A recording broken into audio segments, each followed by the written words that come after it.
I think all along this has been in the family, um, to a great part of the family. They were all actively involved in some form of art.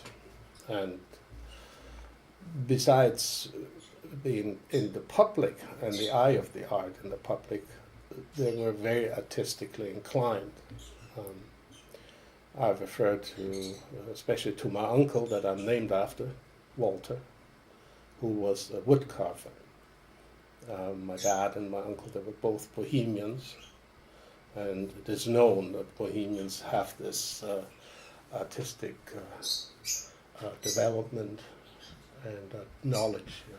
So it is of great pleasure, and it was a wonderful attitude in my life to go through that learning process of understanding, especially in nature, capture it, and bring it forward to the people. In this specific case of the creation of trees, and with the nomination or nomenclature of what I do in the word poesis is stemming from the Greek language, meaning bringing something forward. I try to connect people with nature again. The cause was much so the talk about virtual reality, but we don't need to venture off into the electronic world. We have it right outside our own doorstep mostly, and we're not seeing it anymore. And in fact, it's gotten to the point where sometimes we neglect it very much and be somewhat destructive. Global politics and global economics, I am not sure whether we can build our future on it. So global awareness and conscience, especially as we see what goes on around the world, is by far more an important factor to deal with. Well, this doesn't conclude my way of telling you what my artistic endeavor is all about. I just love the people that come and show curiosity, interest, and love for what I do create. And that particular creation seems to affect all nationalities or ethnic backgrounds. And I must mention here especially our native Indians. And that leaves me with a very happy feeling, and that is actually what I wanted to achieve. My wife, Gail, has been a tremendous supporter, and it is an ongoing support. She promised me. Sometimes, though, she does have to show more tolerance, because I do use her space in the kitchen often more than my own workshop. Getting back to history of the art that is instilled in us, whether that is genetically passed on, I'm not in the position to claim that, but we have one daughter who is by far more of an artist than myself, and that of course brings a lot of happiness into the family, and she outranks some of the family members that we have admired over a period of 100 years. I think the fact that we came from the old world, my ancestors, I think that has a lot to do with it, because there was somewhat also of an intermarriage. My grandmother was from Vienna. My grandfather was of German descent, but they all became, prior to the First World War, Bohemians, that part of Czechoslovakia, which was later on annexed by the Third Reich and caused a tremendous turmoil. And some of these families had to survive on the income of the art they created, which was very, very difficult in those days. Currencies, financial issues were very unstable in various countries all over Europe at the time, prior to the First World War and afterwards. And going into the Second World War, there was a continuation of it, and it brought terrible despair. But that despair also brought it to a point of greater creativity. The sadness, which we try to move out of our mind by remaining happy and positive. Very difficult times, not just within Europe, but all over the world, and I hope personally that this sort of thing, that disaster will never repeat itself. My trees, well, they come in numerous variations,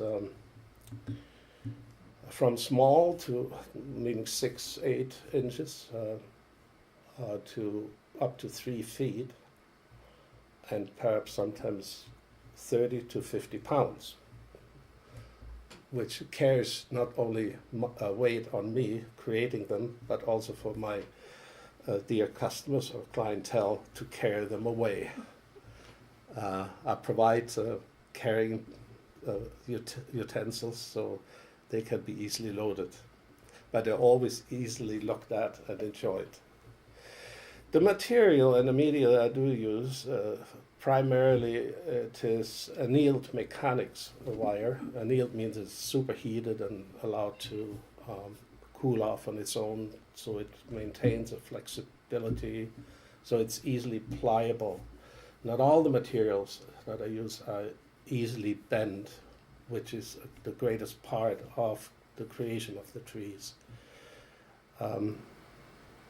Not to forget that all the materials, or 90% of all the materials, come from recycled and waste, like motors, transformers, and other variants where copper wire or wire in general can be utilized and reused. I'd like to, in exclamation mark, use the word reused. And that is part of the enjoyment as well, to look at an object and see what can be made of it, even though it might have seen years of use in a home appliance or in an entertainment appliance. So that is another positive outcome of my creations. The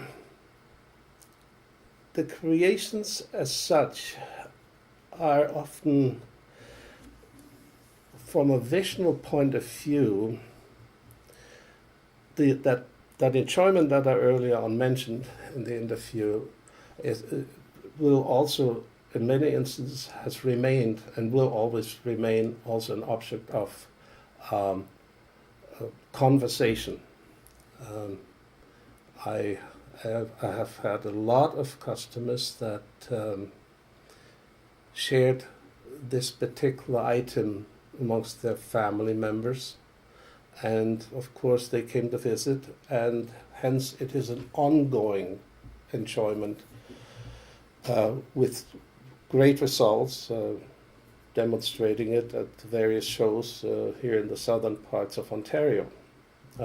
We have trees out in Alberta, and my trees are in Alaska, they're in Washington State, they're in Louisiana, Delaware, West Virginia, they're in Germany and in Austria. There's one tree in England. And England is a beautiful country because it has such beautiful trees. Why there's only one tree, it's only because I lack the connection to that country. Unfortunately, my relatives there have all passed away in the meantime, so that leaves me stranded a little bit. And unfortunately, cost-related, to send one of those items is ever so dear nowadays. The postal rates are very, very high. I was just wondering if because I've spoken to many artists now, and they talk about going through lulls of creativity. They'll have a burst of creativity and just make and make and make, and then they lose it, almost like writer's block. Do you ever experience that? Because you live in such a nice area with so many trees and so much nature. Do you ever lose creativity at all? Thank you, Rachel, that you mentioned the trees outside of our residence. It is something you obviously touched on, the subject that a lot of people don't see anymore, the trees. Not to mention the phrase, you can't see the forest for the trees, or vis-a-vis, vice versa, that is. The only time I do experience the lack of drive to create another tree is mostly related to the fact that my hands are tired, or my fingers, because the gauging of the wire is very important. I do usually work with material of the gauge 16 to 18. When it goes down to 12 and 10, it becomes very difficult, and I can sometimes spend 6 to 8 weeks working on one tree, and approximately between 40 and 60 hours.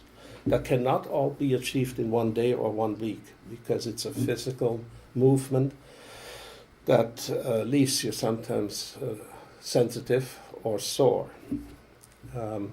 But the mind is stronger, and I end up, in most cases, completing the project. Not always total satisfactory, but Mother Nature, as I try to replicate it, is very forgiving, because Mother Nature is perfect, even though it appears to some viewers as somewhat grotesque or like a handicap, but it isn't.